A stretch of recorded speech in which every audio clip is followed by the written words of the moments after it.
My name is François Pellin. I'm executive director for the studio and senior producer on the new project. I was one of the first ones to start in Ubisoft Montreal. I believe that I was number 56.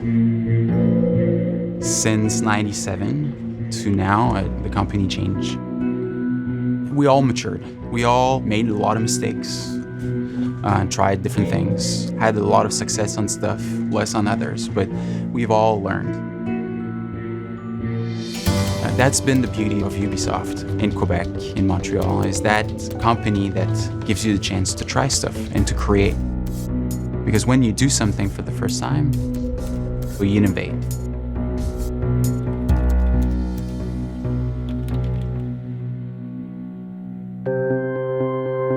So these are actually quite old memories, It's few pages, of design research I've saved. I remember the first time seeing AC1, it was mind-blowing. I've never seen, a character touching the world in such a unique way. I've never seen a world that was so detailed and so rich. We had no engine, so we built our own engine from scratch. And all we had to go on was our taste. As you can imagine, when you don't have any specs, you're basically given a blank check. You can invent the world if you want, and we completely did invent the world. Like the amount of features that we had, the final game had 9 missions. The original game that we designed had 72. Assassin's Creed is about transporting people to a time that they can never really truly visit. The games have always had this really great sense of freedom, of exploring somewhere, of going to a historical context in these amazing looking worlds. I don't want the player just to focus on fight and action and look at the ground, I want people to look up. It's an open world, so I want the people to wait for the sunrise. We saw this little prototype of naval combat that they were doing for AC3. We got super excited because it was beautiful, it looked fun, and I think this was the thing that kind of kicked off the idea that what if Assassin's Creed went into the golden age of piracy? For every game we try to bring new colors, new vibrant flavors. Brotherhood was really the sequel of Ezio. People love so much Ezio in AC2 that it was really good to see him again and to see how grown he was. He was a leader now, not this young man anymore. We wanted to be able to climb everywhere, to discover every places, but have no limitation on the exploration. Being able to just do cool things with parkour. Me, I can't do that. I can't climb buildings and jump over rooftops. With AC3, we really showcased that the franchise can go anywhere. With the frontier, the snow. There's actually a full seasonal weather system. So you have summer, fall, winter, and spring. We dreamed big and just tried stuff. And then at some point it was working and it was magical. I was a kid not very happy at school. I was always drawing, always dreaming, drawing castles, places. I'm still doing the same thing, now. It's like creating universe, creating worlds, and this is what I love to do. I sat at home playing AC2 in my living room and said out loud to my husband, "Oh my God, this game, I just love this game so much. I'd love to work on this is so cool." Then when you get the opportunity to work on that game, you feel very connected to it. You feel protective of it. It's like a child. You want it to do really well. Innovating in AC is always both exciting, and tricky. Innovation isn't necessarily going crazy. It's about finding the difference that matters and also keeping the soul of the brand alive. I always say it's really hard to just say, okay, let's innovate, let's start innovating. There's no such thing. Instead, I can say that raising as many lightning rods as possible, hopefully lightning will strike.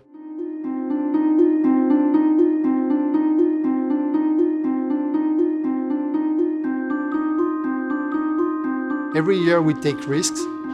This one we may have taken too many risks.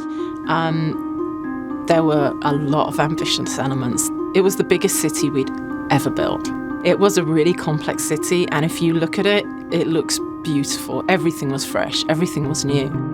It was this huge ambition, which was amazing. AC was the first one in the AC brand where we saw that it was a much lower Metacritic. For people to work so hard on something for 4 years and then to have the reception that it had, You're leaving a piece of yourself in that thing. It's like you're a kid being told you're ugly and you're fat. And that, it hurts. Your little heart breaks a little bit. The worst thing that can happen actually when you release a game is to have one of your bugs becoming the front cover of the entire internet.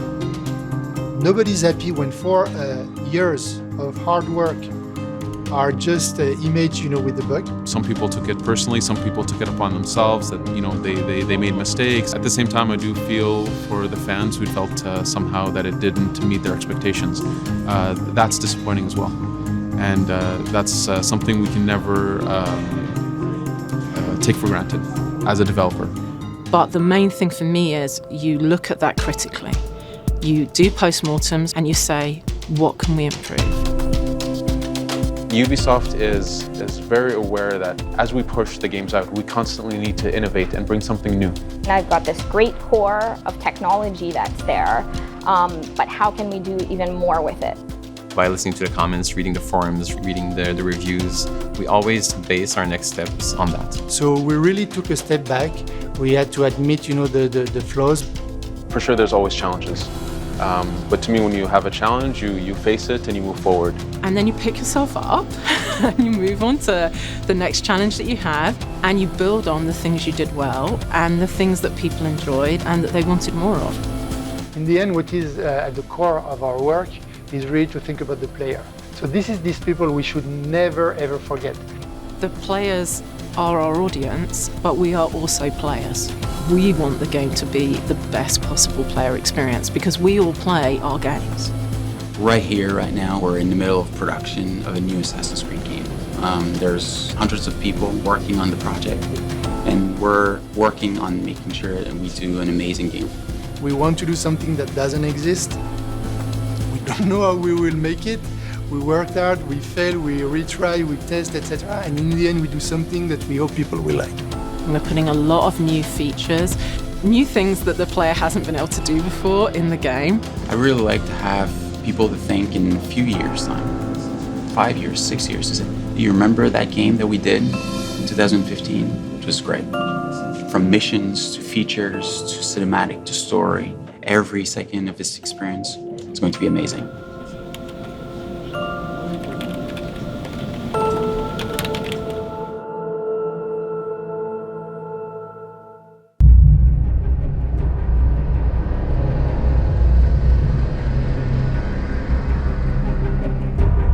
London, 1868, the center of the industrialized world. Profits see progress while workers never sleep.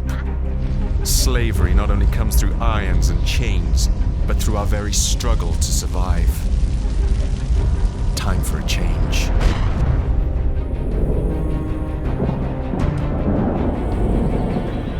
Enough of those who seek only their own gain. We're amidst an industrial revolution. The telegraph, electricity, are changing the way that we live, shaping our future. But it must be a future for everyone. A different revolution is rising, more subtle. A blaze from the ashes of an old brotherhood.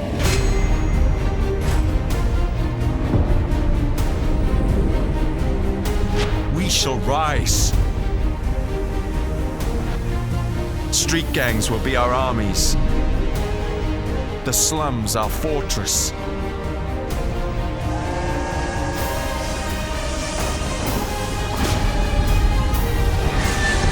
They say this is the modern era. I say it's time for a rebirth. And we shall lead the way.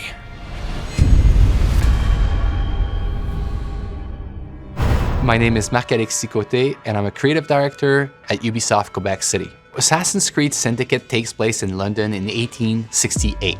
The Industrial Revolution, in essence, is society going from almost a medieval society to the modern society in which we live in today. It's an increase in productivity that's never been seen before in the history of mankind. You see transportation breaking through. In the span of a few years, enough railroads were constructed to go around the circumference of the Earth. It's a world that's ruled by science. We'll see tons of progress in medicine that prolongs the lifetime of people from about 20 years old to 50 years old. It's a world that's no longer ruled by kings or by religion. It's a world that's ruled by money. And this is something that completely changes society. You have the upper classes, which still rule the city because they are the ones who have the right to vote. So the fate of the lower classes was pretty much to either work hard and to die young, or to resort to something new. But the industrial era sees the birth of organized crime, a bit as we know it today. It's really a concept that takes root in the Victorian era. People would band together to try to defend their common interests in what we could call syndicates. So the new assassin of Assassin's Creed Syndicate, his name is Jacob Frye. Jacob is a born and raised assassin. He's going to have allies that are the street gangs of London. Evie is twin sister of Jacob. She's the more calculated, the more rational personality. She's the one that's going to guide Jacob through his quest to free up London. Jacob will always approach a situation with a really hands-on and head-on approach. So he will be more brash, more brutal, more confrontational. He's all about the thrill. He's all about the chase.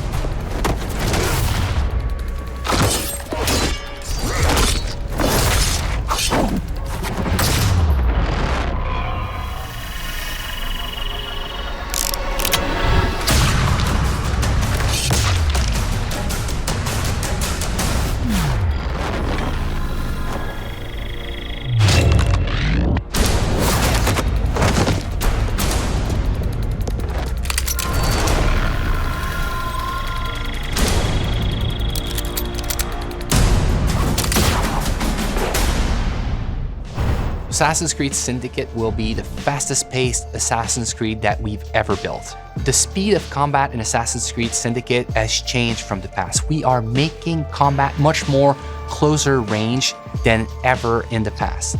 The reason we're doing this is that the Victorian era has changed the way we think about weapons. You can no longer walk down the streets with a sword at your hip. You would be arrested. People fought with hidden knives, hidden blades, with brass knuckles. So there's a lot of freedom for the player to create chaos. We are making combat much more like a brawl in which you have to control the crowd and jump from one enemy to another enemy. One of the key innovations of Assassin's Creed Syndicate is its traffic system, and it's going to open up so many more gameplay possibilities. Players can jump on top of vehicles, they can drive them, they can integrate them to parkour. They can kill and assassinate people from vehicles. It makes the combat much more faster paced, but also more brutal and more lethal than ever before. Let me show you what I mean in this first gameplay walkthrough of Assassin's Creed Syndicate. It's reckless. It's clever. The Blighters control every criminal enterprise in the city. If they work for us... Yes, but they work for the Templars. No, they're paid off by the Templars. Slight difference. If we take control of the gangs, we take control of London from the bottom up. You are talking about building yourself an army. Miss Fry, tell him this is complete madness. You'd need to consolidate your control. I can keep the rival gangs and the police from sweeping in and seizing the territory. You can't very well send Bloody Nora an engraved invitation. We have no idea where they hold up. Yeah, we do. You found them? The Blighters are operating out of the rookery. Bloody Nora will be there. Good work, Clara. Tremendous work. Jacob. Can't talk now, Henry. Duty calls.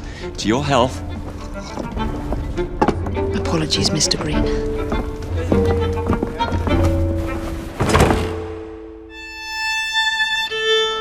We are now in the city of London, one of the 7 boroughs that you'll experience in Assassin's Creed Syndicate. The City of London was the economic and financial heart of London in the 19th century. The borough fully embodies the hustle and bustle spirit associated with Victorian London. Booming businesses, busy sidewalks, and even busier streets. New to our game are iconic modes of transportation, including trains and carriages. Omnipresent in Victorian London, carriages will change how you play Assassin's Creed. You can take the reins and traverse the city faster than ever before. You can also hide in them, adding another tool to your stealth game, or run over targets and enemies. The possibilities are endless.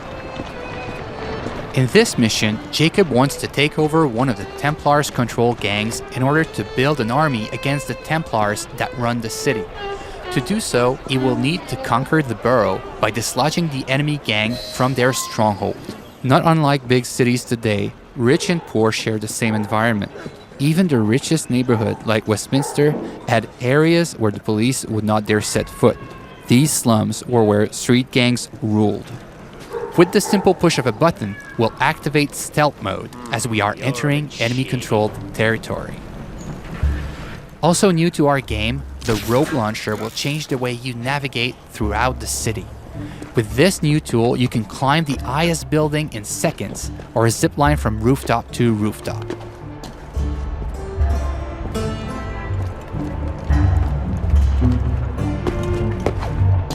Let's trigger Eagle Vision to study our surroundings.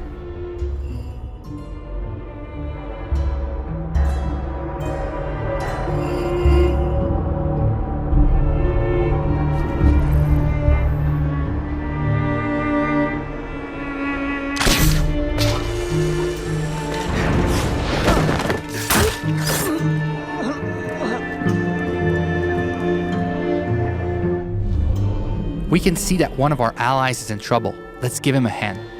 We first need to eliminate the lookout to make sure he doesn't call reinforcements. The throwing knives will take him out silently.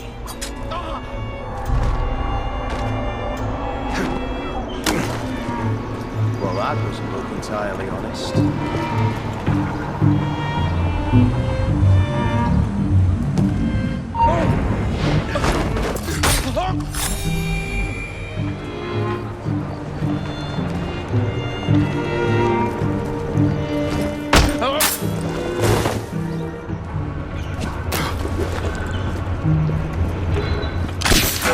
We are facing a lot of enemies, so the head-first approach is probably not a good idea.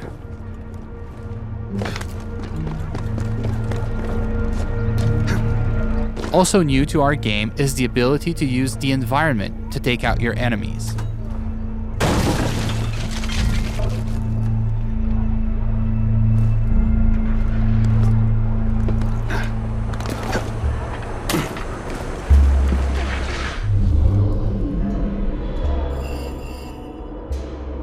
Another one of our allies is in trouble.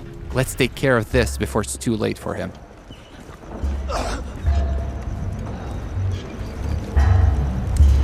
Are you in danger, citizen? You don't look the slightest bit disreputable. Please don't start any trouble.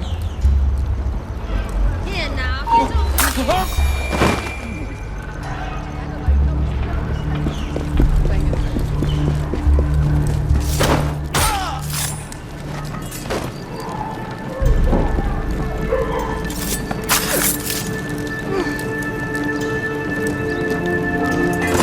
Now that our ally is free, Thanks for the help, boss. we'll ask him to assist us in our fight for this slum. Here is the stronghold leader, highlighted in yellow.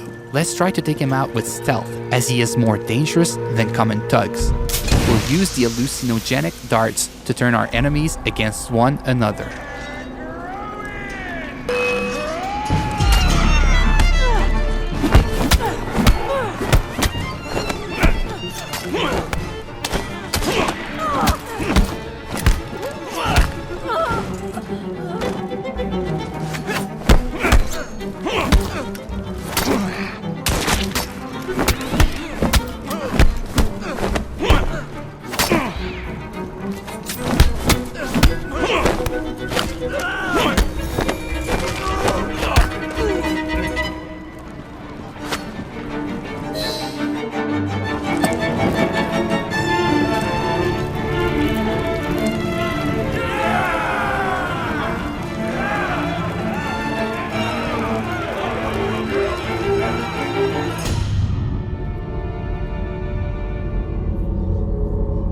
This slum is now won, and your gang occupies the territory.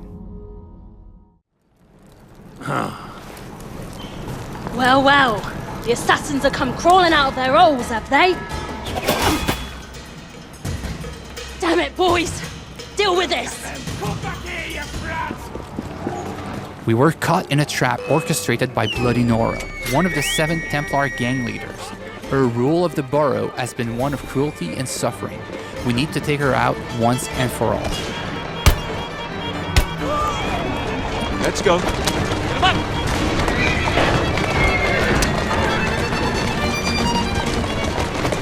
Faster.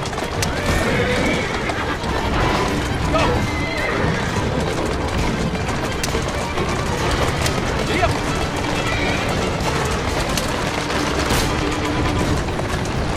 Bloody Nora's thugs are trying to make sure you don't get there, ramming our carriage to kill it. Our carriage has taken some damage but seems to be holding up.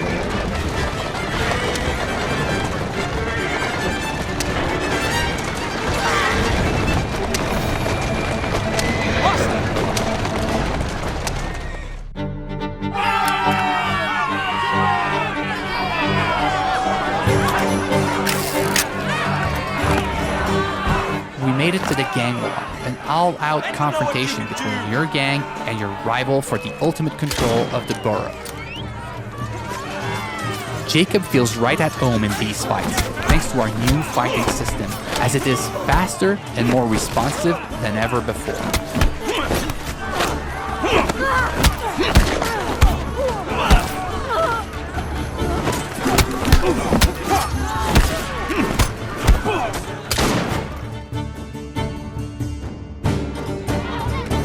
Ladies and gentlemen, we are Jacob and Evie Fry. And as of this moment, you all work for us.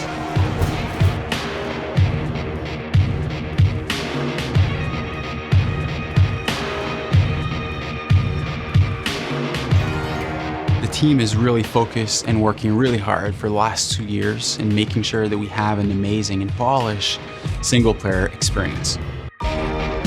All the people I encounter on the teams, I keep asking to take good care in like the little street corner that they are working on, to try to tell a story with all the tools that they have, with the crowd that they are placing, so that the game has a story to tell everywhere the player turns a stone.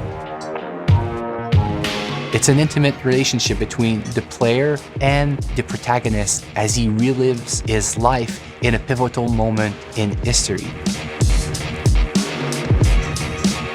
It's a completely new kind of Assassin's Creed, that it's respectful of the franchise, but it transforms its gameplay in a way that makes it more fun than ever.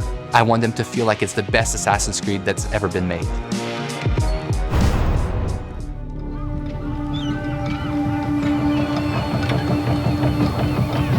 It's a bloody marvelous time to be alive. An age of invention.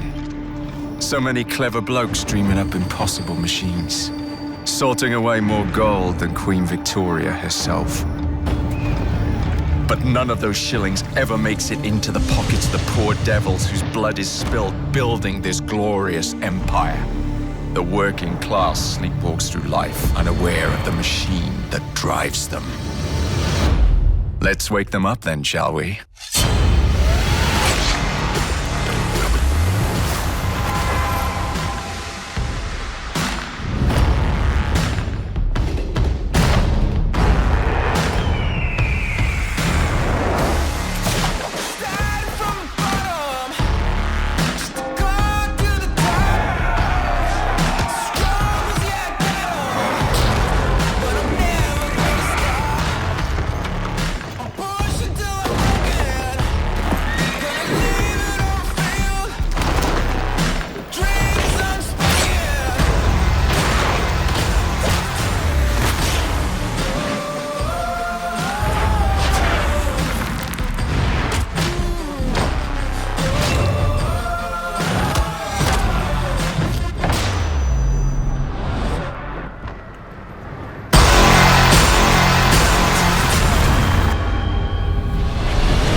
Get rewards.